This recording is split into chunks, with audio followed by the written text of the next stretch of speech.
Vamos a tener un estudio sobre introducción al texto griego del Nuevo Testamento. Y para esto pues vamos a dilucidar sobre cómo empezó el griego, teniendo entendido que el griego koiné, específicamente hablando del griego koiné, que es con el cual se escribió el Nuevo Testamento. Y para esto vamos a ver cómo ha ido evolucionando el griego.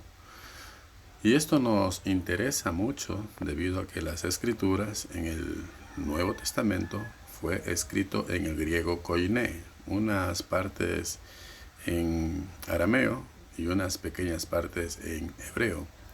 Y la razón por la que tenemos que saber sobre este idioma es porque sus escritos originales fueron en este y no en castellano como lo leemos en las escrituras normales en América Latina, en partes de habla hispana o en otros idiomas como es en inglés. Esas son traducciones del idioma original, que es el griego koiné. Entonces, sin más preámbulo, vamos a continuar sobre introducción al texto griego del Nuevo Testamento. Vamos a ver su historia, evolución y características del griego del Nuevo Testamento. ¿Cuáles son las etapas del idioma griego? La era prehomérica. Esta era data hasta los años 1000 a.C. Las tribus con trasfondo indoeuropeo, ellos migran al actual Grecia y ellos hablaban este idioma prehomérica, ¿no? La era clásica. Esta es la era de los dialectos, por eso se llama la era clásica, ¿no? Desde el año 1000 al año 330 a.C. La formación de ciudades, estados independientes, empezaron a haber ciudades con diferentes gobernadores en cada lugar, y estos a la vez tenían sus dialectos de griego, los cuales mantenían un poco separado al imperio griego o a los griegos por sus dialectos. Y estos dialectos tenían una fragmentación, ¿no? Por ejemplo, estaban 4 dialectos principales, que era una fragmentación del griego en general. Este griego tenía una fragmentación de dialectos de los cuales se hablaban en diferentes partes del imperio griego o de los griegos, ¿no? Tenemos, por ejemplo, el eólico, el dórico, el jónico y el ático. Eran 4 dialectos de griego que tenían ciertas diferencias entre una y otra. Era griego, en fin y al cabo era griego, pero con ciertas diferencias en sus formas de hablar e interpretar ciertas palabras, ¿sí? Entonces, esta fragmentación llega a acabarse cuando viene uno de los emperadores griegos y hace una unificación del idioma y se forma el griego koiné. El griego koiné significa idioma común, griego común, el griego universal. Entonces, este idioma que se usa en el Nuevo Testamento es el griego koiné. Todos estamos de acuerdo en que la Biblia, conocida hasta entonces del Antiguo Testamento, inicialmente escrita en hebreo, fueron traducidas al griego koiné. Esto es lo que nosotros le llamamos la Septuaginta, ¿sí? Este texto bíblico del Antiguo Testamento, que ya estaba, fue traducido al griego koiné. Era un idioma común que se unió del dialecto eólico, dórico, jónico y ático, ¿sí? Eh, el latín predominó en el norte de África, España e Italia, pero aún en Italia, donde el latín era la lengua madre, la gente más educada hablaba griego. ¿Sí? El dialecto ático, que surge del jónico, predominando como dialecto en Atenas durante la época clásica en Grecia. El griego koiné, que es la unión de estos cuatro dialectos, como les dije, data de los años 330 a.C. al 330 después de Cristo. Y esto fue producto de las conquistas de Alejandro Magno. No necesariamente Alejandro Magno fue el precursor de unir la lengua, ¿no? Pero cuando él vino, él murió, su imperio se dividió en dos partes, ¿no? Los Ptolomeos y los Seleucos. Entonces, Ptolomeo Filadelfo, él se encargó de unificar las lenguas y ahí es donde se forma el griego koiné. Tenemos el griego bizantino. El griego bizantino, o de la Edad Media, es cuando ya deja de tener efecto el griego koiné y se va modernizando, y este data de los años 330 a 1453 después de Cristo. ¿Sí? Después de Cristo. O sea, les explico, del 330 después de Cristo a 1453 después de Cristo. Cuando el Imperio Romano se divide, Roma empieza a hablar latín, que siempre ha sido su idioma original, ¿no? Entonces Roma está totalmente en latín. Y Constantinopla sigue con el griego. Y el griego que se habla en Constantinopla ya es griego bizantino. Ahora hablamos del griego moderno, que data de los años 1453 después de Cristo hasta nuestros días. Hasta hoy seguimos con el griego moderno. No podemos estudiar la Biblia a la luz del griego moderno porque hay ciertos conceptos, ciertas posiciones que se cambian del idioma antiguo al idioma moderno. Cuando hablo de idioma antiguo, entiéndase que es el griego koiné, con el cual se escribió el Nuevo Testamento y la traducción del Antiguo Testamento en la Septuaginta. En 1453 los turcos invaden Bizancio y el griego se expande. Hay dos niveles de griego: el lenguaje caquerousa y el lenguaje popular, demotique, ¿sí? O demotique. Les repito, hay dos niveles de griego: el lenguaje literario, que es caquerousa, y lenguaje popular, demotique. Vamos a ver algo sobre el griego koiné. La palabra koiné significa común, ¿sí? Se escribió en griego koiné tanto el Nuevo Testamento como la Septuaginta, o versión de los 70, la cual se le llama versión de los 70 porque fueron escritos aproximadamente, no escritos, sino traducida aproximadamente por 70 sabios judíos, los cuales fueron reunidos para que hagan esta traducción. Se dice que fueron 70, pero en el original, originalmente fueron 72, sino que para redondear se dice que fueron 70 y se le puso la versión de los 70, la Septuaginta. Fue escrito en griego koiné.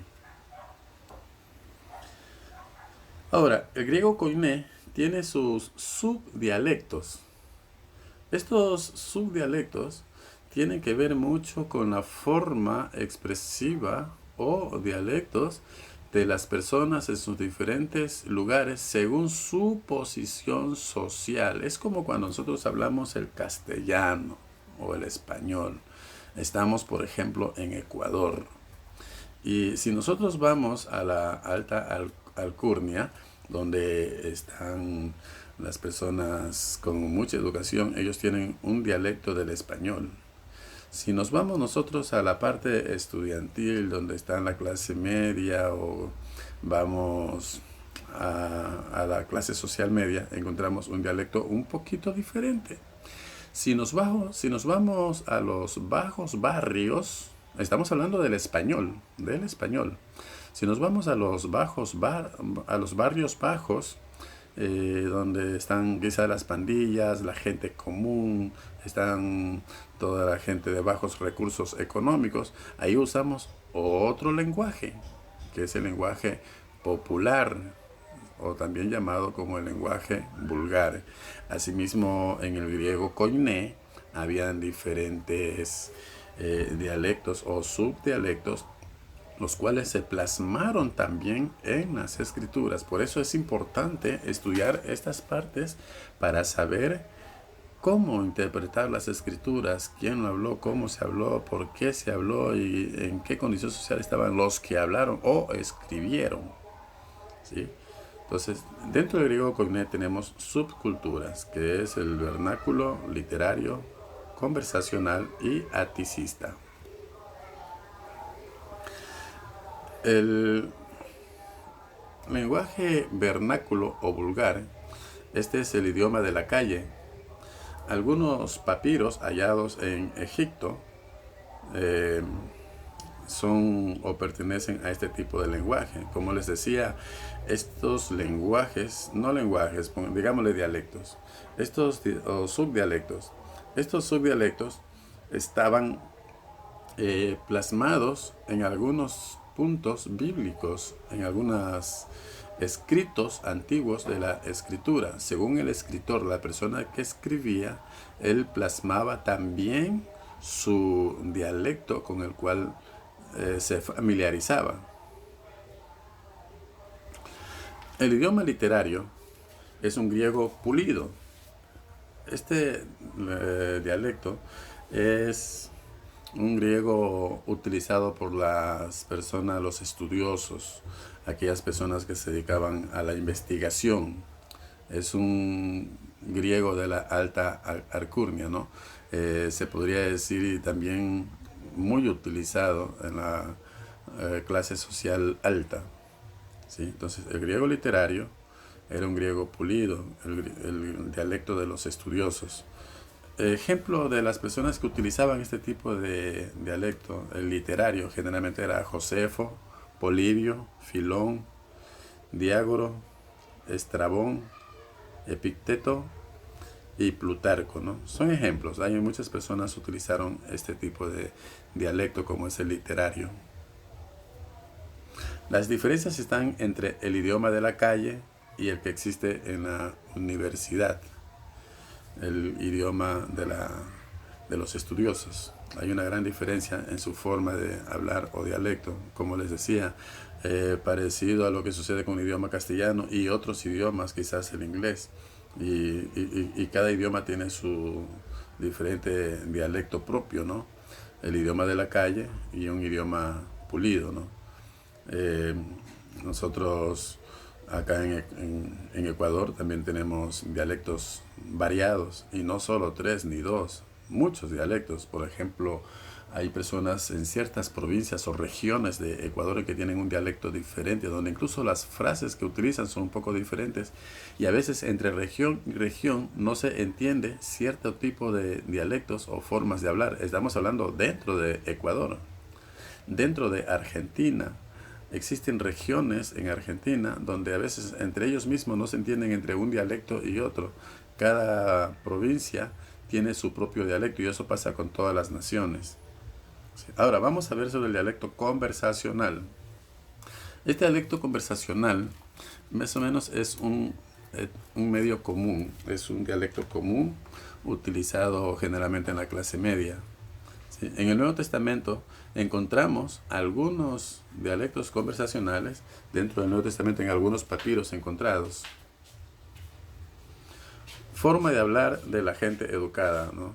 Por ejemplo, en el dialecto conversacional se habla en forma educada, es una forma especial media en la cual se hablaba, pero una forma educada, pero gramaticalmente era correcta, una forma correcta donde se utilizaba la forma gramatical muy buena. No tiene el mismo nivel que el literario. el dialecto literario se usa palabras redundantes, ¿no? Muy elevadas, eh, tratando de mantener una elevada forma de hablar, más o menos como cuando hay un profesional y tiene un lenguaje español y este lenguaje español a veces los demás no le entienden, dice, pero hábleme bien en el lenguaje popular porque no le voy a entender, dicen algunos, ¿no? Entonces los médicos, los abogados y algunos especialistas, ellos tienen un español muy elevado, ¿no? Con palabras técnicas. Entonces, más o menos a eso se refiere cuando hablamos del griego literario, donde se utilizan muchas palabras técnicas. En cambio, el lenguaje conversacional era un lenguaje gramaticalmente correcto y más entendible por el común del pueblo. No tiene el mismo nivel que el literario, es explícito, se puede entender tanto por la parte alta como por la parte baja, la clase social alta o la clase social baja. Oraciones, perdón, este tipo de dialecto usa oraciones cortas y tiene menos conjugaciones. Entonces, ese es el dialecto conversacional. ¿Sí? Ahora, el idioma aticista. El idioma aticista, o sea, el griego aticista o el dialecto aticista, es un idioma artificial que algunos estudiosos quisieron resucitar del griego clásico. Luciano, Cristomo, Frinicio, Mueris usaban un griego anticuado. En 1863, Lightfoot anticipó el descubrimiento de cartas. En 1895, Adolfo Deisman demostró su uso común. Estos fueron precursores que empezaron a investigar también sobre los diferentes tipos de dialectos que existieron y se utilizaban en el tiempo bíblico. O sea que hablamos del griego koiné, el cual estaba subdividido en subdialectos, los cuales se utilizaron y quedaron plasmados también en la escritura bíblica.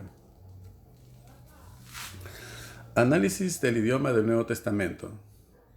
Tenemos el estilo semítico, la gramática muy cercana al koiné literario y el vocabulario vernáculo. O sea, esos son los idiomas del Nuevo Testamento, o sea, la forma en que se escribieron. Los dialectos que le está hablando del koiné, que habían unos subdialectos, estos quedaron plasmados en el Nuevo Testamento. Entonces, en el Nuevo Testamento quedó el estilo semítico, se lo utilizó.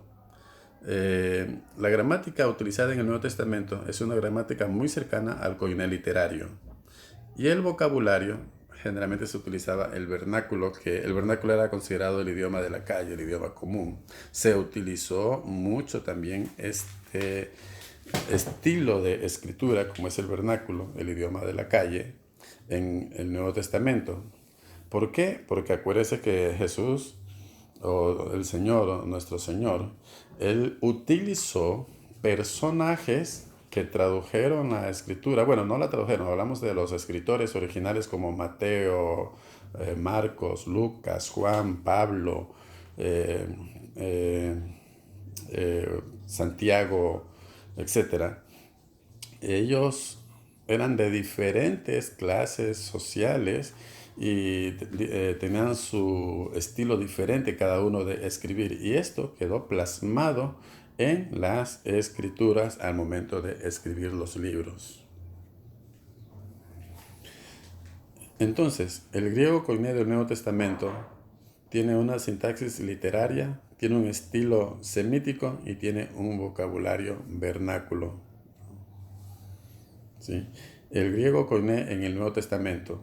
El griego koiné semítico y vernáculo lo encontramos, por ejemplo, en las escrituras de Apocalipsis, Marcos, Juan, Primera de Juan, Segunda de Juan y Tercera de Juan y Segunda de Pedro. Ahí encontramos este estilo vernáculo y semítico. El estilo conversacional lo encontramos en Romanos Primera de Corintios, Segunda de Corintios, Gálatas, Efesios, Filipenses, Colosenses, Primera de Tesalonicenses, Segunda de Tesalonicenses, Tito, Filemón y Mateo. Y el griego koiné literario lo encontramos en Hebreos, Lucas, Hechos, Santiago, Primera de Pedro, Judas, Primera de Timoteo y Segunda de Timoteo. Amén. Entonces, esto lo hemos hecho a modo de introducción para que tengamos en cuenta cómo se escribió el Nuevo Testamento, cuáles fueron los elementos principales, más o menos las características de en qué forma se escribió, ¿no? Una forma resumida, se podría decir.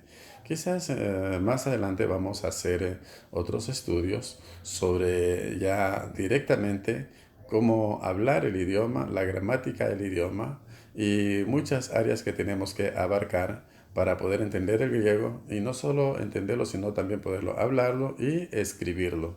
Bueno, pues habló con ustedes el pastor Roy Díaz, que el Señor les continúe bendiciendo.